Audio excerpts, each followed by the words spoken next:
Think of self-love as a vibrant garden. When we nurture it with kindness, understanding, and acceptance, it blossoms into a haven of resilience. It shields us from the harsh winds of self-doubt and negativity, allowing us to grow strong and vibrant. Studies have shown a clear link between self-love and mental well-being. When we value ourselves, we're better equipped to manage stress, bounce back from setbacks, and cultivate healthy relationships. We're less susceptible to anxiety, depression, and other mental health challenges. Self-love isn't a destination. It's a journey.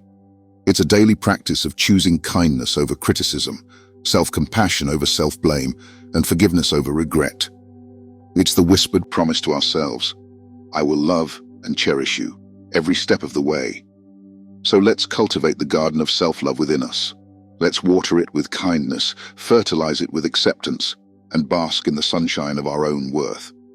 For in nurturing this precious garden, we blossom into the best versions of ourselves, radiating mental and emotional well-being that touches everyone around us. Healthy selfishness, saying no to bloom. Brighter, picture a beautiful sunflower bathed in sunlight, its face turned towards the sky. Now imagine it weighed down by the needs of every passing bee, its petals drooping under the demands of others. Healthy selfishness is like turning the sunflower's gaze inwards, allowing it to soak in the sun for itself. It's about setting healthy boundaries, recognizing that sometimes saying no is the kindest thing we can do for ourselves and, ultimately, for those around us. A well-rested, fulfilled individual has more to offer the world than one drained by constant self-sacrifice. Think of it as the fuel for personal growth. By prioritizing our own well-being, we invest in our physical and mental health, creating a sturdy foundation for pursuing our passions and dreams. It's like giving ourselves the space and nutrients to reach our full potential, just like that sunflower reaching for the sun. Healthy selfishness isn't about becoming a solitary cactus, but about thriving alongside others. It's about knowing our worth, respecting our limits, and making choices that allow us to blossom, radiating our own unique light onto the world around us.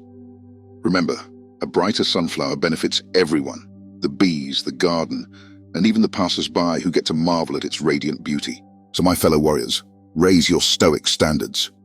Let your choices be your battle cries, your actions your weapons, your virtues your shields.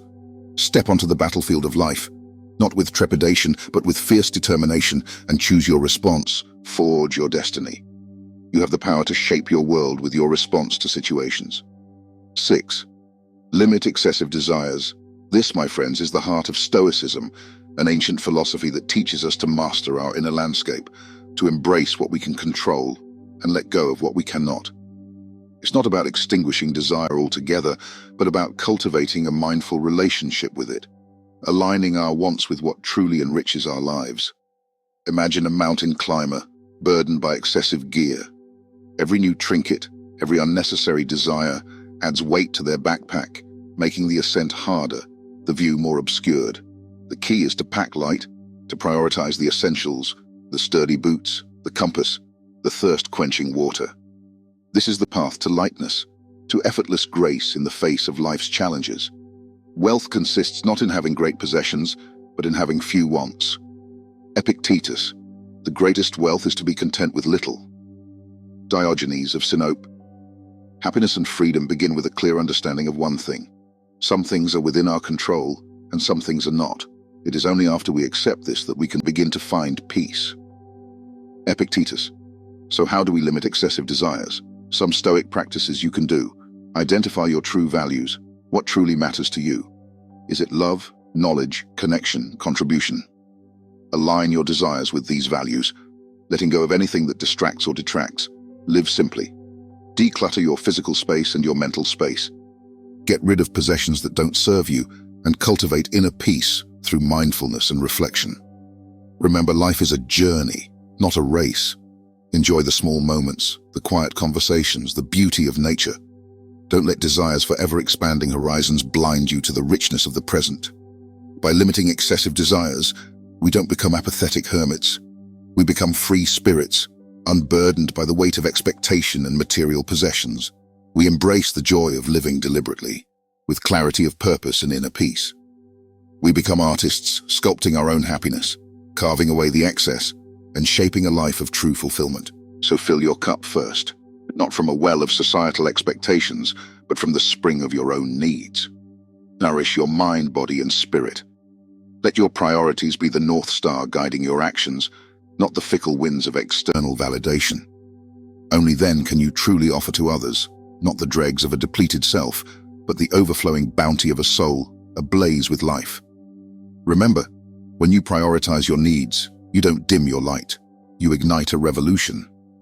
Be the lighthouse that beckons others to their own shores of self-care, and together, watch the darkness recede, replaced by the radiant symphony of well-being. 6. Don't make others the center of your life. In the constellation of your existence, others may twinkle brightly, but remember, you are the sun, the constant giver of light and warmth. Don't orbit their desires, drawn by ephemeral flames. Chart your own celestial course, driven by your inner compass, fueled by the supernova of your passions and values. Seek not validation in fleeting glances, but in the unwavering reflection of your own integrity. Let your worth rise from within, not from the fickle wind of external approval. Be the mountain, immovable amidst shifting sands, a beacon of self-reliance for those lost in the desert of dependence. This isn't isolation, but conscious navigation. Engage with the world, share your brilliance, but don't surrender your center. Be the sculptor of your own destiny, chiseling away at expectations that don't resonate with your soul. Your presence, a gift freely given, not a desperate plea for acceptance. Remember, the Stoic doesn't dim their light for others. They use it to illuminate their own path, and in doing so, inspire others to find their own. Let your self-sufficiency be your guiding star, not a wall against connection. For in the dance of true relationships, it's not about one sun casting a shadow on another, but about two galaxies swirling in a mutual radiance.